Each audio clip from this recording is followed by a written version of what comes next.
Quote, in one drop of water are found all secrets of all oceans. In one aspect of you are found all aspects of existence. Unquote, Khalil Gibran.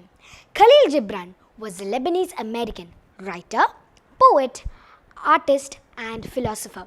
He became famous for his mystical, Arabic and English works. His famous work, The Prophet, is said to be the second best-selling book in the US after the Bible. Former American President John F. Kennedy, in his inaugural speech, used quotations from The New Frontier, which Gibran had wrote 36 years earlier. I am here to narrate a story from his literature work, The Forerunner. Four frogs sat upon a log that lay floating on the edge of a river. Suddenly, the log was caught by the current and swept slowly down the stream. The frogs were delighted and absorbed, for never before had they sailed. At length, the first frog spoke and said, "This is indeed a most marvelous log. It moves as if alive. No such log was ever known before."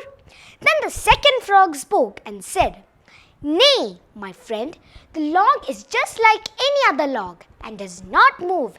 It is the river that is walking towards the sea and carries us and the log with it."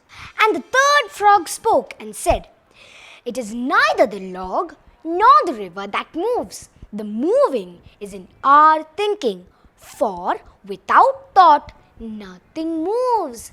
And the three frogs began to wrangle about what was really moving. The quarrel grew hotter and louder, but they could not agree.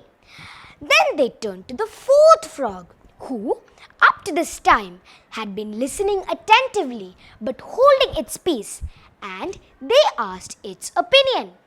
And the fourth frog said, "Each of you is right, and none of you are wrong.